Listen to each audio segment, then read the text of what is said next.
हाय नमस्ते। आज हम जो आतुर परिचर्या का थर्ड चैप्टर है रोगी परिचर्या, जो कि एज ए परिचारक आपका काम होने वाला है, उसके बारे में बात करेंगे। फर्स्ट चैप्टर के बारे में हम बात कर चुके हैं।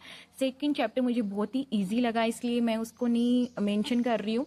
अगर फिर भी आपको समझ नहीं आए तो आप कमेंट करना, उसके बाद मैं उस पर भी वीडियो बना दूंगी। तो ठीक है, आज थर्ड चैप्टर रोगी परिचर्या के बारे में बात करेंगे। इसमें फर्स्ट जो पॉइंट है लेसन की स्टार्टिंग में वो दे रखा है कि आयुर्वेद विज्ञान के दो प्रयोजन है। प्रयोजन का मतलब है कि आयुर्वेद विज्ञान किसमें यूज होता है, इसका क्या उपयोग है। ठीक है, तो इसके दो उपयोग दे रखे हैं। ये क्या करता है, स्वस्थ व्यक्ति की स्वास्थ्य की रक्षा करता है, प्लस आतुर व्यक्ति के रोग का शमन करता है। ये हम फर्स्ट चैप्टर में पढ़ चुके हैं कि कैसे आयुर्वेद विज्ञान है वो कैसे एक स्वस्थ व्यक्ति को बताता है कि वो एक अच्छी दिनचर्या, रात्रिचर्या, ऋतुचर्या का पालन करके, सद्वर्त का मतलब होता है अच्छा आचरण, अच्छे आचरण का पालन करके कैसे वह अपने स्वास्थ्य को अक्षुण्य बनाए रख सकता है, अच्छा बनाए रख सकता है। और एक आयुर्वेद विज्ञान ही बताता है कि रोगी व्यक्ति के लिए कौन सी औषध यूजफुल है जिससे उसके रोग का विनाश हो जाता है। तो आयुर्वेद विज्ञान के दो उपयोग हो गए। ये स्वस्थ व्यक्ति के स्वास्थ्य को बनाए भी रखता है, और आतुर आतुर बोलते हैं रोगी को, और ये रोगी व्यक्ति के रोग का शमन भी करता है। ठीक है, सेकंड पॉइंट दे रखा है दोष धातु मल मूलम ही शरीरम। इसका मतलब होता है कि दोष धातु मल से मिलकर ही हमारा शरीर बना होता है। आप सबको पता होगा कि जो तीन दोष है वात पित्त कफ, इस पे हमारा आयुर्वेद टिका हुआ है। धातुएं सात होती है, रस, रक्त, मांस, मेद, अस्थि, मज्जा, शुक्र। ये सब आपको क्रम से ही याद करनी है, क्योंकि रस से रक्त बनता है, रक्त से मांस, मेद, अस्थि, मज्जा, और हमारी अंतिम धातु शुक्र बनती है। ठीक है, और हमारे शरीर में तीन मल भाग होते हैं, जिसमें एक पुरुष है, एक मूत्र है, एक स्वेद है। तो इसको तीनों को शरीर क्यों बताया गया है कि इन्हीं से शरीर बना है, ये क्यों बताया गया है? इसलिए बताया गया है कि इन सब की एक निश्चित मात्रा होती है, एक निश्चित स्थान होता है इन सब का। अगर ये अपने स्थान पे रहकर, अपने मात्रा विशेष में रहकर कार्य करेंगे तो सही होगा। हमारी बॉडी के जो भी कार्य हैं वो सही सुचारू रूप से चलेंगे। ठीक है, लेकिन ये जैसे ही विषमा अवस्था में आ जाते हैं, अपने स्थान से जो चलायमान हो जाते हैं, तो ये अपने काम को नहीं कर पाते हैं और हमारा शरीर है वो रोग युक्त हो जाता है। ठीक है, तो इसलिए इन तीनों को शरीर बताया गया है, और इन तीनों के बारे में हम डिटेल से एनाटॉमी यानी आपका जो शरीर रचना जो विषय है उसमें हम विस्तार से बात करेंगे। उसके बाद आपको स्वस्थ की डेफिनेशन यानी स्वस्थ की परिभाषा बताई गई है। आचार्य चरक और सुश्रुत दोनों ही स्वस्थ की परिभाषा देते हैं। ये दोनों परिभाषा बहुत इंपॉर्टेंट है। स्वस्थ की परिभाषा है जो पूछी जाती है एग्जाम में, तो एग्जाम पॉइंट ऑफ व्यू से ये बहुत इंपॉर्टेंट है। ठीक है, तो आचार्य चरक क्या बोलते हैं, विकारो धातु वेश्मियम साम्यम परकति रुचेते सुख संज्ञा कमारोग्यम विकारो दुखमेव च। इसका अर्थ भी दे रखा है कि धातुओं की विषमता को रोग कहते हैं। हमारे शरीर की धातुएं अगर विषमता में आ जाए, अपनी साम्यावस्था को छोड़कर वो अगर विषमता में आ जाए तो हमारा शरीर रोगग्रस्त हो जाता है। धातुओं की समता का नाम प्रकृति यानी स्वस्थावस्था है। ठीक है, आरोग्यता का नाम सुख और विकार का नाम दुख है। इस श्लोक का ये अर्थ दे रखा है। आपको ये श्लोक बार बार पढ़ना है, ये बहुत इंपॉर्टेंट है। आचार्य सुश्रुत बताते हैं कि सम दोषे समाग निश्चय सम धातु मलकीरिय प्रशन आत्मे इंद्रिय मनस स्वस्थ इति भिद्यते। इसका अर्थ होता है कि जिसमें दोष, इसमें दोनों दोष इंक्लूड किए गए हैं जो कि आपके शारीरिक दोष हैं, वात पित्त कफ, मानसिक दोष है रज तम, ये सब, और अग्नियां जो कि 13 होती है, भूता अग्नि, सप्त धातु अग्नि, एक जठरा अग्नि। धातुओं मल्लू की क्रिया साम्यावस्था में हो, आत्मा, इंद्रिय व मन प्रसन्न हो, उसे स्वस्थ कहते हैं। तो आचार्य सुश्रुत और चरक इन दोनों के अकॉर्डिंग आपको स्वस्थ की परिभाषा याद करनी है, क्योंकि ये एग्जाम में पूछी जाती है। ठीक है, इसके बाद यहाँ ये सही नहीं है, मतलब याद करने लायक नहीं है। उसके बाद आतुर का परिचय दे रखा है, जिसमें आपको आतुर के गुण भी दिए गए हैं। परिचारक के गुण हम फर्स्ट चैप्टर में पढ़ चुके हैं, अब हम आतुर के गुण पढ़ेंगे। इससे पहले आपको आतुर की डेफिनेशन आनी चाहिए। आतुर की परिभाषा क्या है, किसी चीज की परिभाषा ही उसका परिचय होता है। ठीक है, तो व्याधि या रोग से ग्रस्त व्यक्ति को आतुर कहते हैं। आतुर मैं आपको बता दूं, रोगी को ही आतुर कहा जाता है। ठीक है, तो व्याधि रोग से जो ग्रसित है, जिसकी दोष धातु मल है वो विषमावस्था में है, जो व्याधि से पीड़ित है, जो दुखी है, वही आतुर है। इसके बाद रोग होने के 3 कारण भी बताए गए हैं। असात्म इंद्रियात संयोग, प्रज्ञा अपराध व काल की असंयोग योग के कारण इन सब में विषमावस्था आ जाती है। यानी यही वह 3 कारण हैं जो किसी रोग विशेष को उत्पन्न करने के लिए बने हैं। ठीक है, तो ये रोग उत्पन्न करने के लिए कारण है असात्म इंद्रियात संयोग, प्रज्ञापराध व काल का असमयक योग।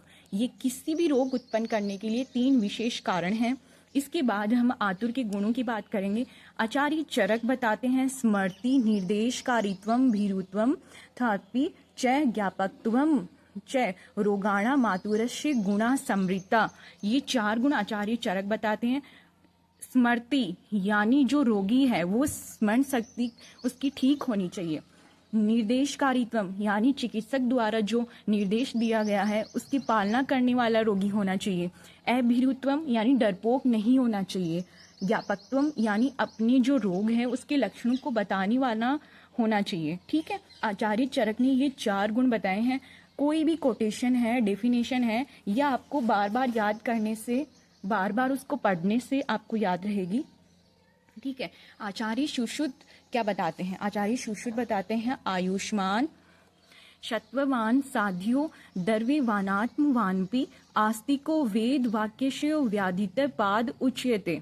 यानी तो इस कोटेशन के अनुसार आचार्य सुश्रुत कहते हैं कि एक रोगी व्यक्ति आयु संपन्न होना चाहिए। ठीक है, परवर सत्व वाला होना चाहिए। सत्ववान का मतलब होता है धैर्यशाली होना चाहिए। एक रोगी व्यक्ति का धैर्यवान होना बहुत जरूरी है। अगर उसमें धैर्य है तो उसमें कॉन्फिडेंस भी आएगा। कॉन्फिडेंस डाउन होगा तो वो उसके है ना स्वस्थ होने के चांसेस कम हो जाएंगे। साध्य व्याधि से पीड़ित होना चाहिए, यानी उस व्याधि से पीड़ित होना चाहिए जो साध्य हो, जिसका ट्रीटमेंट पॉसिबल हो। द्रव्यवान होना चाहिए, धन से परिपूर्ण होना चाहिए। द्रव्यवान का मतलब है धनवान होना चाहिए। आत्मबल युक्त होना चाहिए, आस्तिक होना चाहिए, ईश्वर में विश्वास होना चाहिए, चिकित्सा के दिशा निर्देश को मानने वाला होना चाहिए। ये गुण आचार्य सुश्रुत बताते हैं जो कि एक रोगी व्यक्ति में होने चाहिए। आचार्य वाग्भट के अनुसार क्या गुण बताए गए हैं? आढ़्यो रोगी विषक वश्यो ज्ञापक सत्ववानपि, यानी रोगी, आढ़्यो का मतलब होता है धनवान होना चाहिए। वेद के अधीन, रोगी विषक वशियों का मतलब है कि वेद के अधीन रहने वाला होना चाहिए, वेद के निर्देशों का पालन करने वाला होना चाहिए। ज्ञापक का मतलब होता है कि अपने रोग की स्थिति बताने वाला होना चाहिए। अपने जो लक्षण प्रकट होते हैं उसको सही ढंग से बताने वाला होना चाहिए। सत्ववानपि का मतलब मैं आपको बता चुकी हूँ कि धैर्यशाली होना चाहिए।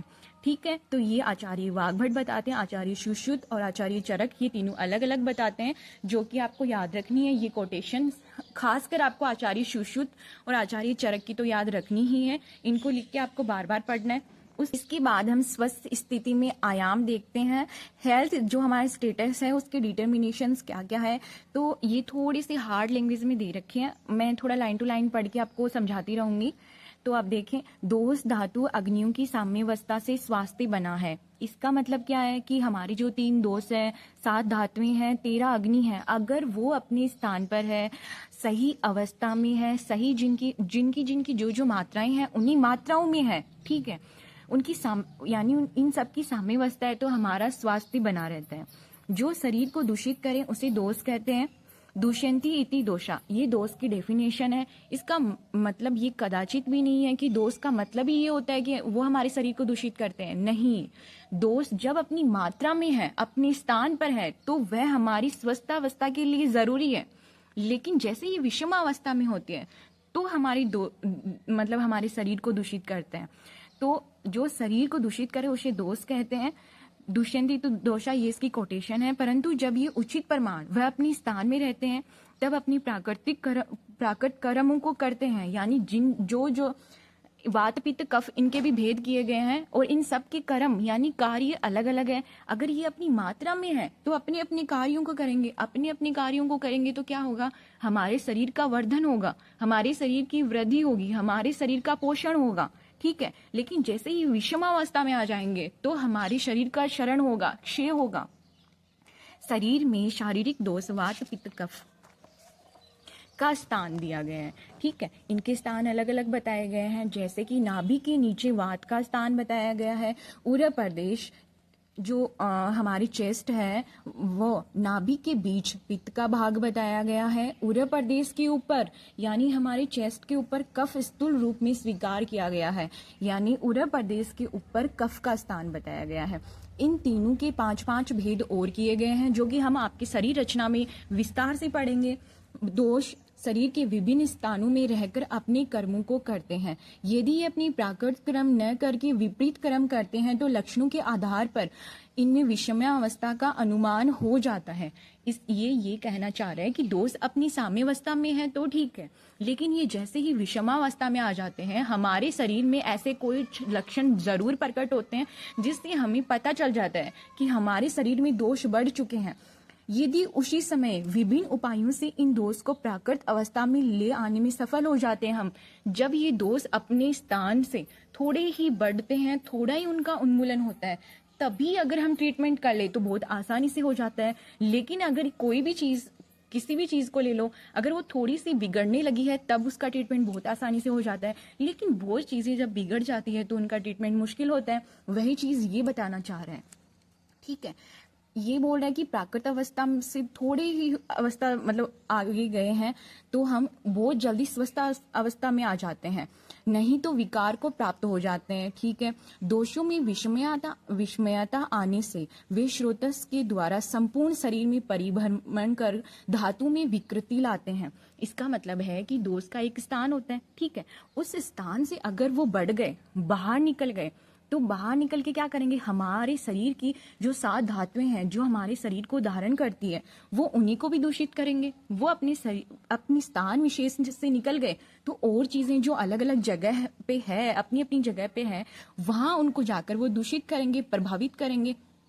इससे क्या होगा, विकृति आएगी उनमें और हम किसी ना किसी रोग से ग्रसित हो जाएंगे। ठीक है, आहार से ही शरीर का वृद्धि व विकास होता है, आहार से ही व्याधियां होती है। ये तो आपको सबका पता होगा कि हम हमारे शरीर में बाहर से ग्रहण क्या करते हैं, आहार ग्रहण करते हैं। तो इसमें बताया गया कि आहार ही मूल जड़ है जो हमारे स्वास्थ्य, हमारे पोषण के लिए भी उत्तरदायी है और हमें रोगी बनाने के लिए भी उत्तरदायी है। सम्यक आहार, नियमित दिनचर्या, ऋतुचर्या, रात्रिचर्या, सद्वर्त का सम्यक प्रकार से पालन किया जाए तो जठरा अग्नि की प्रक्रिया ठीक से होने से आहार का पाचन भी ठीक प्रकार से होता है। ये कहना चाह रहा है कि हम सम्यक आहार करेंगे, यानी जो आहार जो हमें करना चाहिए, जो हमारे लिए साथ में है, जो कि हमें अष्टविध आहार विधि में बताया जाता है, उसके अनुसार हम आहार करेंगे। हम हमारी नियमित दिनचर्या, रात्रिचर्या, ऋतुचर्या जो कि हम आपकी हाइजीन स्वस्थ वर्त बुक है उसमें पढ़ेंगे। अगर हम उसके अकॉर्डिंग आहार को ग्रहण करेंगे तो उसका पाचन ठीक प्रकार से होगा, हमारे शरीर का पोषण होगा, आहार रस का निर्माण होगा। रस से ही रक्त बनता है, मांस, मेद, ये सब एक के बाद एक बनते जाते हैं। यानी रस का सही निर्माण हो रहा है तो हमारी धातुएं सही से बनेगी तो हमारे शरीर का पोषण ढंग से होगा। तो इसी लाइन के थ्रू यही अवगत करवाया जाता है। आहार रस के पश्चात भाग से जो मूल रस भाग है से उत्तरोत्तर धातुओं का कीट भाग से मलों का निर्माण होता है। ये कहना चाह रहा है कि जो आपके रस भाग है उससे उत्तरोत्तर का मतलब है एक के बाद एक धातुओं का निर्माण होता चला जाता है और आपका जो उसके बाद जो रस भाग काम में लिया जाता है, उसके बाद जो अनुपयोगी भाग बच जाता है उससे कीट भाग से मल का निर्माण होता है। यदि आहार रस ही अमावस्था में रह जाए यानी कच्चा रह जाए, उसका परिपक्वन पूर्ण रूप से नहीं हो तो अपरिपक्व धातु का निर्माण होता है जो कि श्रोतस में जाकर विभिन्न प्रकार के विकार उत्पन्न करते हैं क्योंकि उसका सही ढंग से पाचन नहीं हुआ है। अतः आहार को मन अनुकूल संतुलित अष्ट आहार विधि विशेषायतन जो कि आपकी बुक में दे रखे हैं। किसी भी आहार की प्रकृति करण का मतलब होता है उसका संस्कार, जो कि किसी एक या दो के मिलने से उसके गुणों में वृद्धि की जाती है। संयोग, राशि, देश, काल, उपयोग, संस्था, जो उपयोक्ता, जो कि आप खुद आहार ग्रहण करने वाला व्यक्ति होता है, उन सबको देखते हुए आहार ग्रहण करना चाहिए। द्वादश अशन प्रविचार देशानुसार, इसका मतलब जो आपके 12 जो आपके बताए गए हैं आहार ग्रहण करने के जो स्रोत हैं, जिससे दाल है, आपका मांस है, एंड सब्जियां हैं, फ्रूट्स हैं, एंड अलग अलग जो आपके 12 प्रकार बताए गए हैं, उनके अनुसार, देश के अनुसार साथ में या असाथ में देखते हुए का विचार कर ग्रहण करना चाहिए, जिससे धातुओं मलों की प्राकृतिक क्रियाएं होकर जठरा अग्नि द्वारा समेक पाचन होकर रस धातु में मूत्र मल का प्राकृत निर्माण होता है और शरीर का स्वास्थ्य बना रहता है। ठीक है, मन को एकादश इंद्रियां माना गया है। ठीक है, एकादश का मतलब होता है 11, मन को 11वीं इंद्रिय माना गया है। शरीर में 2 प्रकार की इंद्रियां और होती हैं इनके अलावा। कौन सी होती है? 5 ज्ञानेंद्रियां होती हैं और 5 कर्मेंद्रियां होती है। ज्ञानेंद्रियां वो होती है जो हमें किसी ज्ञान का अनुभव करवाती है, यानी हमारी आंख कान जीभ ये हैं जो हमें ज्ञान करवाती हैं। कर्मेंद्रियां जो कर्म करती हैं, जो हमारे हाथ पैर हो। ठीक है, ज्ञानेंद्रिय ज्ञान के आधार पर तथा कर्मेंद्रिय कर्म के आधार पर अपने विषयों में सन्निकर्ष होकर मन एवं आत्मा के साथ साथ अपने कार्य करती है। सृष्टि में सूक्ष्मतम वस्तु मन है, इसलिए इसे अणु माना गया है। जहाँ कर्मेंद्रियां व ज्ञानेंद्रियां 10 हैं, वहीं मन 1 है। ठीक है, अतः एक समय पर एक कार्य संपादित हो सकता है। मन है ना, अगर इंद्रिया मन से कनेक्टेड रहेगी तभी वो अपना काम करेगी। ठीक है, और मन का क्या रूल है कि वह एक काम पर एक टाइम पर एक ही काम कर सकता है। ठीक है, तो इसमें क्या बता रखा है कि इंद्रियां एक समय पर एक कार्य ही संपादित हो सकता है, क्योंकि इंद्रियां जब तक मन से कनेक्टेड नहीं होगी वो वर्क नहीं कर पाएगी। और मन एक समय पर एक ही काम कर पाता है, क्योंकि वह एक समय पर एक ही विषय को ग्रहण कर पाता है। इंद्रियों का अपने विषय मन व आत्मा के साथ मिलने से ही कार्यों का संपादन होता है। आहार का मन पर भी प्रभाव पड़ता है। अगर आहार ऐसा में लेंगे तो रोग से ग्रसित होंगे। ठीक है, हम स्वस्थ नहीं रहेंगे तो मन भी पीड़ित होगा। मन के 3 गुण होते हैं, सत्व रज और तम, लेकिन दोष 2 ही होते हैं, रज और तम। सत्व तो गुण है, ठीक है, उस पर आहार का प्रभाव नहीं पड़ता हो, परंतु आहार के कारण मन के दोष रज व तम पर प्रभाव पड़ता है। सत्व तो गुण है, उस पर क्यों प्रभाव पड़ेगा भाई? रज और तम पे प्रभाव पड़ेगा, ये तो सिंपल सी बात है। विषम अवस्था आने से मानसिक व्याधियां हो जाती है। धातु में अगर विषमता आती है तो शारीरिक व्याधियां भी होगी और मानसिक व्याधियां भी होगी। ऐसा तो है नहीं कि हम शारीरिक रोग से पीड़ित है और हमारा मन खुश है। शारीरिक रोग से पीड़ित होंगे तो हमारे मन पर भी प्रभाव पड़ेगा, मन पर प्रभाव पड़ेगा तो हमारी रज और तम जो दोष है मन के उन पे भी प्रभाव पड़ेगा और हम मानसिक व्याधियों से ग्रसित हो जाएंगे। इसके अतिरिक्त काम क्रोध भय लोभ इच्छा द्वेष आदि के कारण मन में विकार आकर भी व्याधियों की उत्पत्ति होती है। ठीक है, मन का पंचभूतात्मक शरीर पर प्रभाव पड़ता है, इसलिए व्याधियों की 2 आश्रय माना गया है, शरीर व मन। आप सबको पता होगा कि 2 प्रकार की व्याधियां होती है, शारीरिक और मानसिक। ठीक है, इसके आधार पर 2 प्रकार की व्याधियां शारीरिक व मानसिक कही जाती है। अतः स्वस्थावस्था बनाए रखने के लिए शरीर के साथ मन का भी निर्विकार होना, निर्विकार का मतलब विकार रहित होना आवश्यक है। आत्मा को निर्विकार कहा गया है। आत्मा में किसी प्रकार का विकार नहीं हो सकता। प्राणी शरीर में रहने वाली आत्मा को जीवात्म, सृष्टि की नियंता प्रेरणता सर्व विभु को परमात्मा कहते हैं। ये जीवात्मा चेतना के कारण होती है। ये इस लाइन में इतना डीप घुसने की जरूरत नहीं है, सिंपल सी ये फंडा है कि भाई आत्मा निर्विकार होती है और ये हमारी चेतना का रीजन है। अगर आत्मा है तो हम चेतना अवस्था में हैं, हम जिंदा है। आत्मा नहीं है तो हम चेतना में नहीं है। ठीक है, हमारा शरीर मृत शरीर के बराबर माना जाएगा और आत्मा की वजह से इच्छा द्वेष सुख दुख प्रयत्न आदि का ज्ञान होता है। बस इतना सा ध्यान रखना आपको आत्मा के बारे में। इसके बाद बताया गया है चिकित्सालय में रोगी के प्रवेश की प्रक्रिया, जो कि बहुत सिंपल है, आप खुद से पढ़ेंगे। इसके बाद बताए गए हैं शैय्या के प्रकार। ठीक है, ये हम थोड़ा देख लेते हैं। इसमें बताया गया है कि चिकित्सालय में रोगी की आवश्यकता व रोग के अनुसार विभिन्न प्रकार की शैय्याओं का उपयोग किया जाता है। देखो, अलग अलग प्रकार के रोगी होते हैं और उन अलग अलग प्रकार के रोगियों के लिए अस्पताल में रोगी की शैय्या यानी जो उसके लेटने का स्थान है वो भी अलग अलग होती है। फर्स्ट दे रखा है सामान्य शैय्या। चिकित्सालय में सभी वार्डों में सामान्यतः जिस शैय्या का उपयोग किया जाता है नॉर्मल बेड हो वही सामान्य शैय्या है। ठीक है, इसमें इतना घुसने की जरूरत नहीं है। पट शैय्या आप देख ले, जो कि फ्रैक्चर में काम आती है। इस प्रकार की शैय्या में लकड़ी की पट्टियां लगी रहती है। ठीक है, लकड़ी की पट्टियां होती है, उसके बीच बीच में स्पेस होता है, जो कि भग्न जो ये पट्टियां होती हैं वो भग्न स्थान को सहारा देती है और जो स्पेस होती है वो क्या होता है, किसके लिए होता है, ताकि हवा मिल सके। इसके अतिरिक्त शैय्या में घिरी लगी रहती है जिसकी सहायता से वजन लटकाया जाता है, जिससे ट्रैक्शन देने में सहायता मिलती है। ट्रैक्शन क्या होता है, जब कोई बोन या जॉइंट टूट जाए तो उसे वापस उसी सिचुएशन में लाने के लिए जो काम में लिया जाता है ना, वही ट्रैक्शन है जो आपके बेड पे दिख जाएगा, जो कि आपका फ्रैक्चर पेशेंट के लिए बेड होगा। फाउलर शैय्या ये 3 स्थानों पर मुड़ी होती है। ठीक है, इस जिससे रोगी ऊर्ध्वाधर स्थिति में लेटा रहता है। इस संज्ञा का प्रयोग उदरपाटन व वक्ष प्रदेश की शल्य क्रिया करने के पश्चात लगाए गए सीवनी का मतलब होता है टांके पर दबाव कम करने की स्थिति में वह पीठ व जघन प्रदेश की मांसपेशियों को आराम देने के लिए किया जाता है। तो ये फाउलर संज्ञा है। इसमें क्या, ये 3 स्थानों पर मुड़ी होती है और इस संज्ञा का यूज उदरपाटन, जो हमारा उदर भाग है, पेट वाला वक्ष प्रदेश, चेस्ट वाला भाग, जहाँ पे शल्य क्रिया ऑपरेशन होने के बाद जो टांके होते हैं उन पर दबाव कम करने के लिए फाउलर संज्ञा का यूज किया जाता है। उसके बाद दिया गया है हृदय रोगी संज्ञा। ये संज्ञा भी 3 स्थानों पर मुड़ी होती है जिससे रोगी को अधिक से अधिक आराम मिले। ये पीठ व घुटने के पास मुड़ी रहती है। हृदय रोग जन्य श्वास में श्वसन क्रिया के कष्ट को कम करने के लिए इस संज्ञा का प्रयोग किया जाता है, जिससे रोगी आराम पूर्वक कुर्सी पर बैठी हुई स्थिति में मतलब आरामदायक स्थिति में बैठा रहता है। ये सेम फाउलर संज्ञा जैसी सी ही है। ठीक है, नेल्सन संज्ञा, ये 1 स्थानों पर मुड़ी होती है और ये कफ जन्य व्याधियों में काम आती है। बस इतना सा ध्यान रखना है। ये ना बीच में से मुड़ी होती है जिससे रोगी के पेट के बल में लिटाकर नितंब प्रदेश होता है ना, उसको ऊपर कर देते हैं जिससे कफ बाहर आ जाता है। आचार्य सुश्रुत ने जो निर्दिष्ट दी है वो संज्ञा भी अस्थि भग्न में काम आती है, आपकी फ्रैक्चर में काम आती है, आप थोड़ा पढ़ लेना। संज्ञा के सहायक उपकरणों के बारे में बताया गया है। संज्ञा के सहायक उपकरण क्या हैं जो रोगी को सुविधा देते हैं संज्ञा पर लेटने के बाद?